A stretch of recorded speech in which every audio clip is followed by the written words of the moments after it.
Concluding our discussion on adding and subtracting rational expressions, let's look at this last problem. We need to subtract these rational expressions. The first step before we can find the common denominator is factor the first denominator. Well, we can factor x squared minus 5x plus 6 as x minus 2 times x minus 3.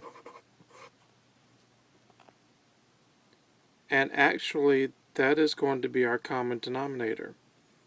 So let's write our two fractions.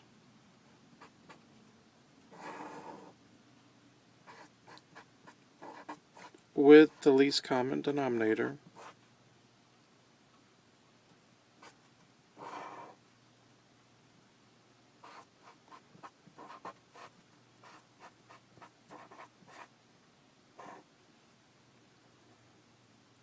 Now let's look at the first fraction and compare the two denominators.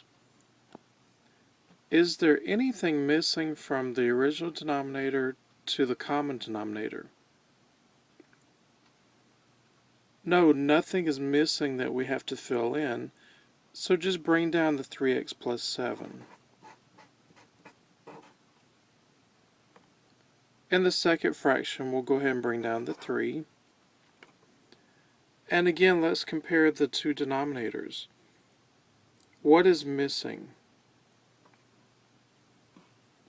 Right, to make this a common denominator, we would need an x minus 2.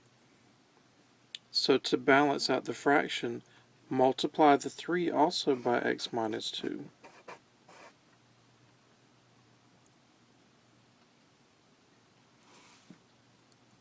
At this stage, since both fractions have the same common denominator, we can rewrite this as one big fraction.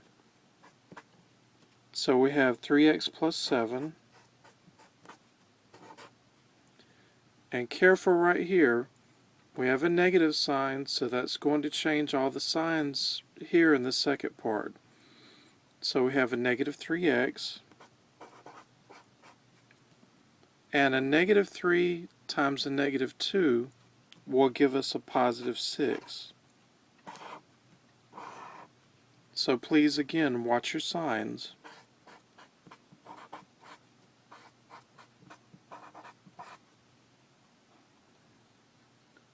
The last step, combine your like terms in the numerator. Actually, the 3x terms will cancel out, and 7 plus 6 will give us 13. Our final answer is 13 over x minus 2 times x minus 3.